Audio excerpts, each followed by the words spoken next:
All right. Hello, everyone, and thank you all for joining us during the Lytham Partners Spring 2022 Investor Conference. My name is Robert Blum, Managing Partner of Lytham Partners. And during our upcoming presentation here, we welcome Avicanna, ticker symbol of AVCNF on the OTCQX and AVCN on the Toronto Stock Exchange, and their Chief Executive Officer, Aras Azadian. Today, I've asked the company to run through the slide presentation, and if there's time at the end, we'll look to engage in a short question and answer session. Before I do turn it over, I want to remind everyone that management is available for one-on-one meetings later this week. If you have not already signed up, you can send me an email to Blum, B-L-U-M, at lythampartners.com, or visit the website at lythampartners.com/virtual. Click on the one-on-one meeting request button, and we'll look to get you taken care of. So with that said, let me turn the presentation over to Aras Azadian, Chief Executive Officer of Avicanna. Ross, the floor is yours. Thanks, Robert. Thanks for having me, and thanks for joining, folks. Before I get started, Robert, I just want to confirm you can see the presentation. Everything looks great. Yep. Fantastic. Okay, so thanks again, folks, for joining. My name is Aras Azadian. I'm one of the founders of the company and the Chief Executive Officer since inception in 2016.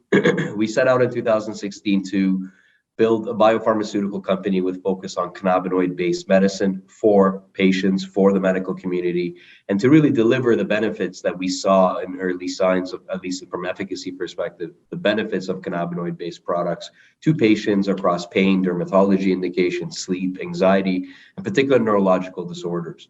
Fast forward 6 years, today the company is commercial in 14 countries. We've completed exports into 14 countries.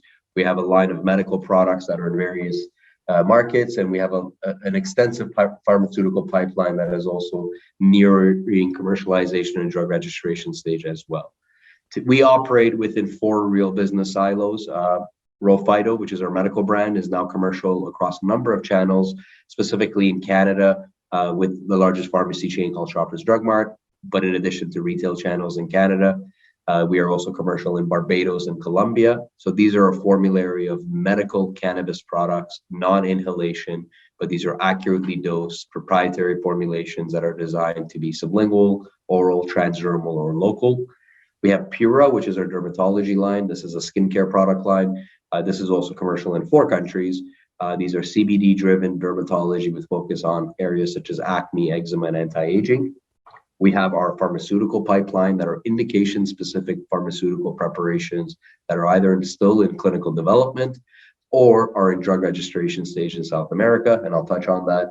And then finally, while we're a Canadian company with our R&D and commercial efforts in Canada, we actually do our cultivation in Colombia, where we are organic and sustainable in terms of our cultivation efforts, and that's branded under Aras, in which we sell the CBD, THC, CBG, and the genetics to companies that are pharmaceutical oriented, such as ourselves, around the world. So we've built a supply chain business unit for ourselves, but given the competitive advantages that we have in Aras, we've been actually successful in exporting that into other countries as well. But at a very high level, we are today a global company. Because we are not a recreational company and we operate within the medical and pharmaceutical applications of cannabinoid-based products, we get to look at the market at a global level. So we are exporting into particular countries that are allowing importation of medical products or even the raw materials. And that makes us a global enterprise with diversified and high margin business units. So again, we are not a recreational company. We operate within medical, pharmaceutical, cosmetic, and raw material businesses that allows us to have very high margin business units. Albeit it's slower than the recreational side of the industry that we are often compared to, in my opinion, wrongly, but we are growing and we are demonstrating the efficacy of these products again at a global level. We've been able to demonstrate that with substantial growth in terms of revenue Q over 2021, which was really the first year we started generating revenue. We've seen substantial growth in our revenue, and we recently filed our year-end statements that demonstrates that we ended the year with about $3.3 million of revenue compared to about $1 million 2020. So we're starting to see that exponential growth of revenue, which was mainly driven through finished product sales. So the products that we have spent years doing R&D and clinical development are now starting to grow in terms of the volume in the units. Excuse me, we've established an industry-leading scientific platform. The team is comprised of a number of PhDs and medical doctors that have spent the last 5 to 6 years developing, optimizing, and learning really how these products are best suited for patients in the populations that we're active in and the populations that we're growing into. We're part of a Johnson & Johnson incubator. We're the first and only cannabis company to be admitted into a Johnson & Johnson incubator as a promising biotechnology company. And that's where we've developed about 30 plus finished products that are now commercialized. And then, as I mentioned, we have a vertical integration that's low cost, and I'll provide a little bit more insight on that as we go. Furthermore, on the scientific platform, we focus on, obviously, intellectual property. It's important to note old intellectual property is Avicanna's.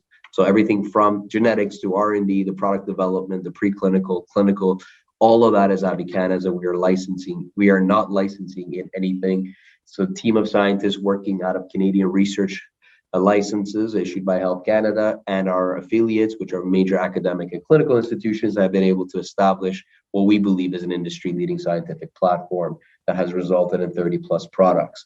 And as a small company, we take a lot of credit in being affiliated and working with some of the major academic and clinical institutions in Canada, namely the University of Toronto's Faculty of Pharmacy, where we spent the first few years in a lot of our drug development work and collaboration. We're currently working with hospitals such as UHN and SickKids for clinical development, and we're actually supplying particular hospitals in Canada, including Sunnybrook, where RHO-Phyto, our medical line, is the only medical line that's been available for dispensing at the in-house pharmacy of the hospital. We continue to collaborate with other academic institutions in terms of the preclinical development of some of our products, but also pipeline drug development work, including University of Guelph and TRU out in British Columbia. From a clinical development perspective, we've already conducted and completed clinical trials on our cosmetic line under the brand Pure Earth. Those focused on eczema, acne, and anti-aging. Those clinical trials are completed. Because RHO-Phyto is now commercial, the RHO-Phyto products are available in the Canadian marketplace. We've been able to enroll them in a number of observational retrospective studies in which we're actually testing the efficacy of these products on specific clinical indications with some of the key opinion leaders within the medical market in Canada. And that already has commenced in terms of epidermolysis bullosa, but also in pain and sleep. And then finally, our clinical trials in terms of the FDA pathway are still going through preclinical and or clinical development as well. So today, the business model is really commercialization, revenue generation to ensure the company's profitable, but continue to work on the pharmaceutical pipeline, including the FDA and Health Canada pathway as we proceed. Looking into the products quickly, RHO-Phyto is our medical brand. So we're very proud of what we've been able to accomplish with this brand. This is a line of proprietary, highly bioavailable, very stable formulations that are designed for oral, sublingual, transdermal, and topical delivery. And they're offered in various doses of CBD and THC and CBG ratios.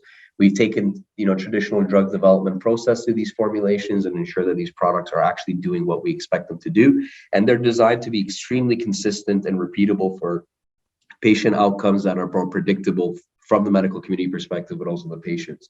So we've developed these formulations, finalized them, and have commercialized about 13 of the SKUs in the Canadian marketplace, where they're expanding across various channels, including medical and adult use channels where they are listed.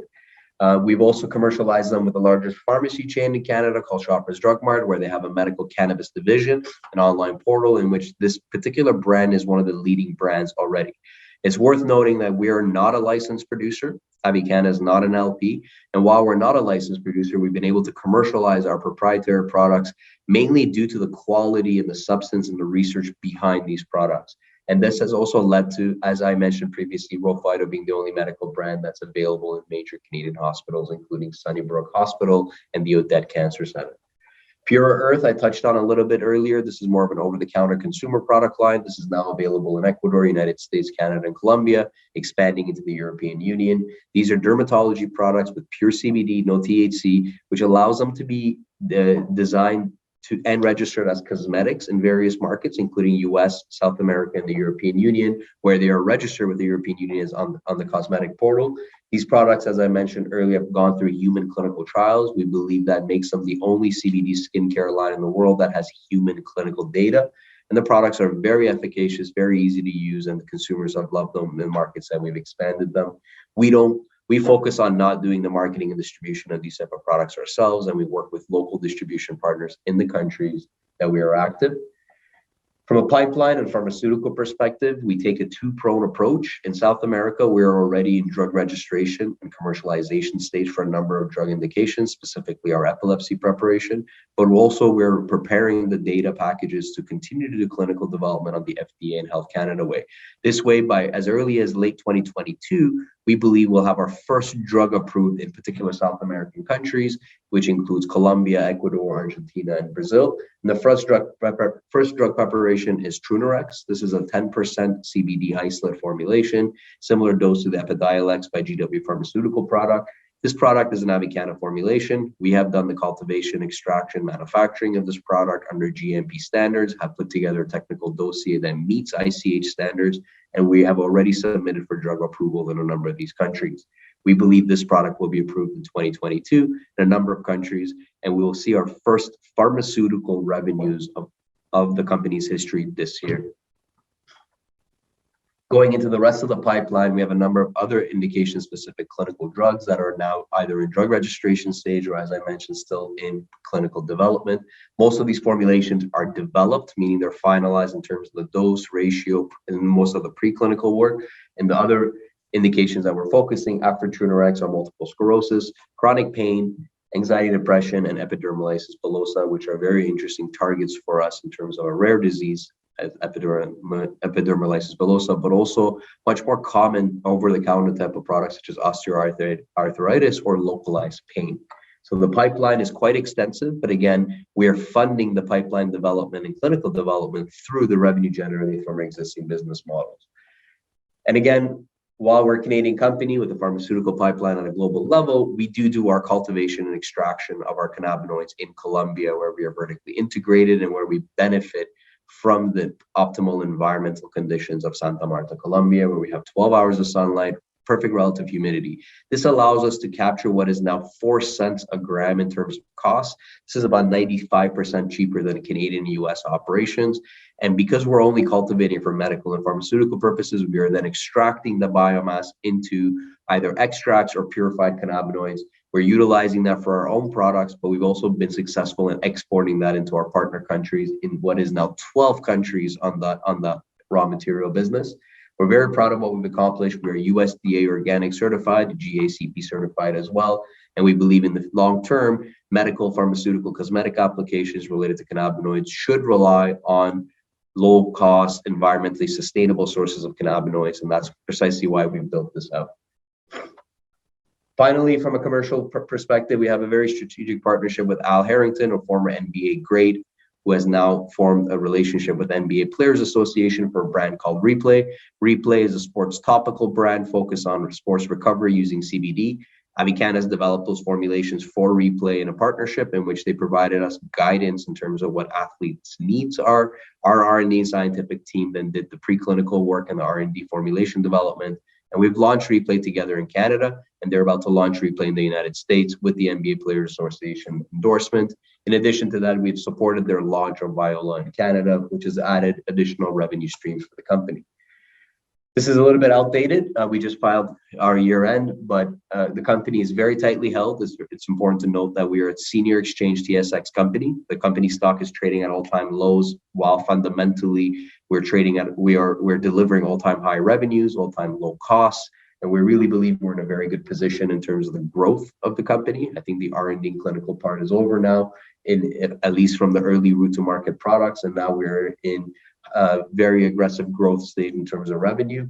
This was demonstrated with the financials. We saw revenue grow from Q1 to Q4 be an average of about 25 to 30% a quarter. And we have provided guidance in terms of achieving $9 million of revenue during 2022. This is predominantly driven by finished products that I had just presented that are growing. Case study is 8,000 units globally sold in Q1 2021 versus almost 70,000 units sold in Q4 2021. And this is growing again exponentially as we went into 2022. I will not go into the bios, and management and executive team have been with the company most of them since inception. Everyone comes from professional walks of life. Same thing with the board of directors, professionals from the biotechnology, pharmaceutical industries. This is all available on our website. Quickly touching on milestones for the rest of the year during 2022, we are focused on commercialization, revenue growth, but also trying to achieve EBITDA positive and self-sufficiency towards the end of the year, which we believe is achievable through further cost reduction initiatives, but also exponential revenue growth into the global marketplace.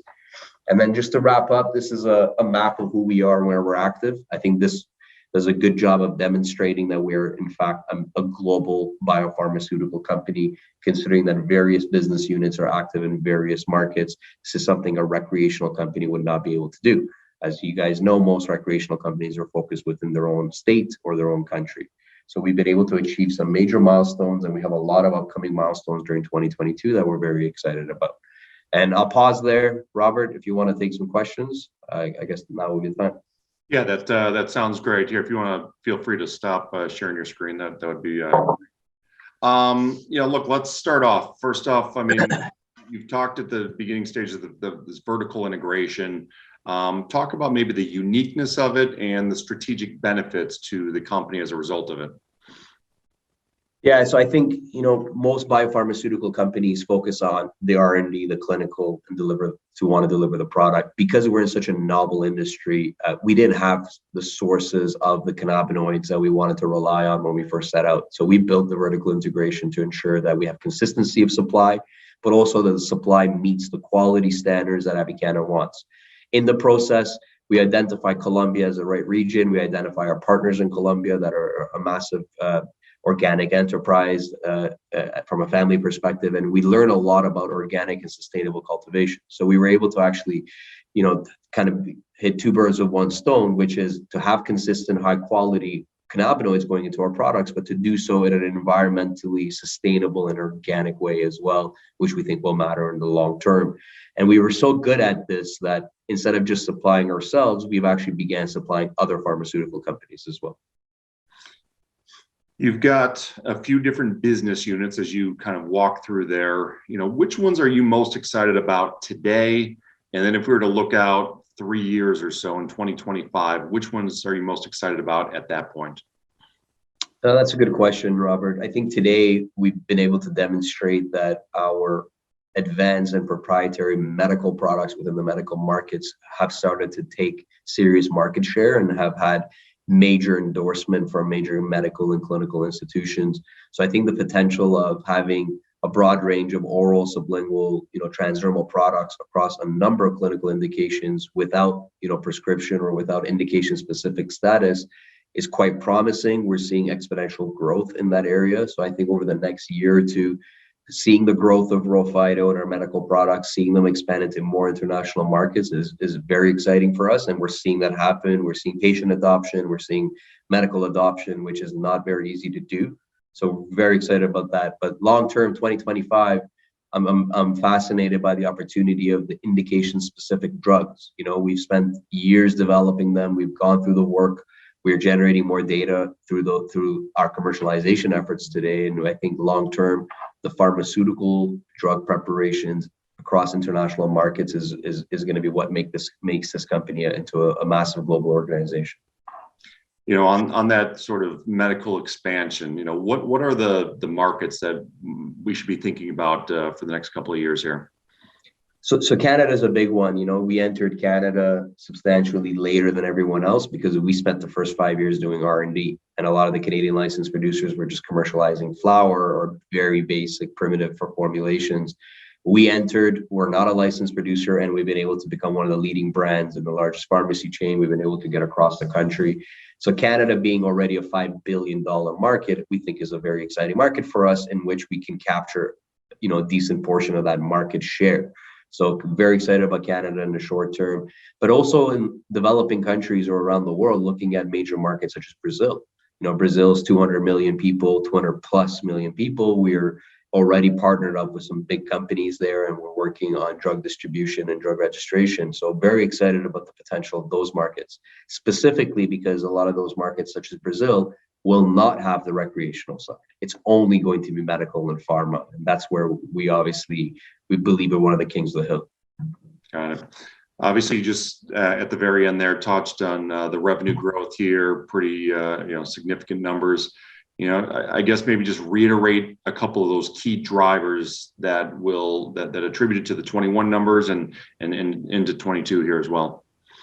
Yeah, so still, we haven't registered a pharmaceutical drug yet. So this is on this pathway. So all the revenue being generated today is from intellectual property, from the cannabinoids, from the medical products, from the cosmetics. Again, biggest factor being Rho Phyto and our medical line and the success we've had with the medical community. So I look at, of course, those revenues are starting to get pretty significant and the growth has been significant, but I like to look at that all as a proof of concept of the intellectual property. What we're demonstrating here is through medical cannabis, if we're starting to generate, 7 figures and going towards 8 figures for the year, through medical cannabis, what is the potential of that same product or those group of products at a pharmaceutical global level? If they're addressing epilepsy, pain, sleep, anxiety, and dermatology indications through a number of products, what is the market potential of those? That's really the question that investors should be asking themselves. What we've done so far is a very good proof of concept. Okay. And as we sort of look here at 2022, in addition to revenue growth, the key value creation items are what, in your opinion? New markets. So we're entering new markets almost every month. International markets where we're building our footprint, we're building our infrastructure in terms of commercial distribution with local people. So look out for the new markets that are opening. Look out for the product registrations, drug registrations globally. These are the key points. Again, the company's done the R&D work, the manufacturing, the commercialization efforts have been initiated. Now it's about seeing that growth in terms of actually getting these products into the market and generating more revenue. Fantastic. Anything else here as we wind things up that we may not have hit on yet? No, I think just one general statement is about the industry. I think the cannabinoid or cannabis-based industry has been beat up a lot, mainly due to I think poor management and poor execution from some of the companies, but also the commodification of the flower as a recreational product. And I think some investors may be overlooking that the industry is very real from a medical perspective, wellness and the benefits. And I think it's time for companies to be separated. I've been saying this for a couple of years. Not all companies that are in the cannabis industry are doing the same thing. I think a company like us that has dedicated its energy, time, and resources to intellectual property and real functional medical products, we're only in the first or second inning. It's just getting started. And I think the potential is massive. Fantastic. Well, look, we'll leave it there. Aras, thanks so much for your time today. Greatly appreciate it. Again, I'll remind everyone that if you've not already signed up for a one-on-one meeting later this week, I would like to do so. Please send me an email, blum@lythampartners.com, or again, visit the website for additional details. We hope you enjoy the conference. Aras, thank you so much for your time. Thanks for having me.